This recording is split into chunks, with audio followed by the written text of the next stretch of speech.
Kusalimu rafiki yangu popote pale ulipo na unapoendelea kufuatilia mafundisho haya. Leo tuna topic ya leo inasema mbinu kuu 3 za kupendwa na kukubaliwa na watu wote duniani. Maandiko yanasema Mungu atakupa neema na kibali. Utakuwa na kibali mbele ya watu wote na mbele ya Mungu. Kumbuka Mungu anatoa kibali kwa Mungu na kwa wanadamu. Hicho ni kitu cha msingi. Sasa kibali hicho ni kibali ambacho kitakupa neema ya kuwa mkuu mbele za watu na mbele za Mungu. Sasa katika kuwa mkuu mbele za watu pia kuna maarifa unatakiwa uwe nayo ambayo ni ya kimungu yatakayoweza kukupa neema na utukufu zaidi. Cha kwanza, jua muda wa kutoka na kuingia.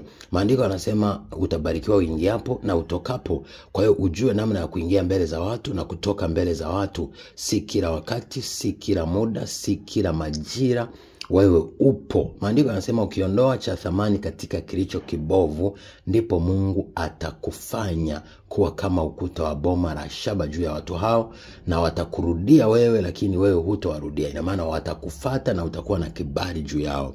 Lakini cha pili, tengeneza kiu na uhitaji kwa wale watu. Jua hao watu ni watu wa aina gani, wanapenda nini, na usiwepo kila muda, kila sekunde, kila dakika. Lakini pia boresha social skill yako katika kuzungumza, katika kuongea na katika kufanya mapenzi ya Mungu. Lakini 3, jitahidi kuwa watofauti.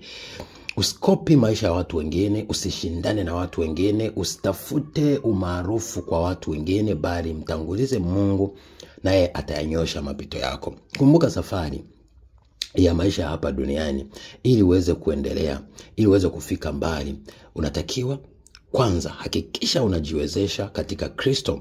Usijihukumu, usijilaumu. Tengeneza kushinda maumivu na maadui wa maisha yako kupitia uvumilivu, lakini pia katika kutembea katika uharisi wa Mungu. Lakini pia lazima ujue ni lini utaanza kutembea katika kusudi la Mungu. Lazima ujue wewe ni mtu wa aina gani na kwa nini unapitia hayo.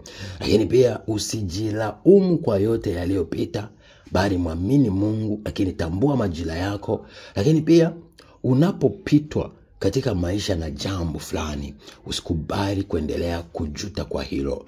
Uliza mapenzi ya Mungu. Lakini pia jua neema ya Kristo yatosha, maana katika yeye, katika ukamilifu wake tumepokea neema na juu ya neema. Soma kitabu cha Yohana 1:16. Lakini Yesu mwenyewe alitolewa kama njia ya sisi tuokolewe. Soma Yohana 3:16. Yesu Kristo ndo njia, kweli na uzima. Soma Yohana 14:6. Lakini pia tusishindane na watu wala tusiwahukumu. Mathayo 7:1. Lakini pia kwa nini umeruhusu haya na kwa nini haya yametokea? Ni maswali ambayo unaweza kuwa nayo, lakini Mungu anapotupitisha haya yote ni kwa ajili ya kututengeneza na kutuchonga. Haya ni mambo ambayo yaelewe, yafahamu, yajue. Mungu anakupenda na Mungu anakuwazia mema. Yeremia 29:11 anasema, najua mawazo yanayowazia ninyi ni mawazo ya mema, si ya mabaya, kuwapa tumaini siku ya mwisho, siku zijazo. Ni kweli leo unapitia magumu, changamoto, vikwazo, umekataliwa hata na watu wa karibu. Muda mwingine Mungu anakutenga ili usiwategemee wanadamu, ukawa kama fukara nyikani anayesubiri asipate mema, bali umtegemee Mungu, uwe kama mti uliopandwa karibu na chemichemi ya maji, ili uzae matunda kwa majira yake. Soma kile kitabu cha Yeremia 17 mstari wa 5 mpaka ule wa 12. Nawapenda. God bless you. Be a shining star in Jesus' name. Shalom.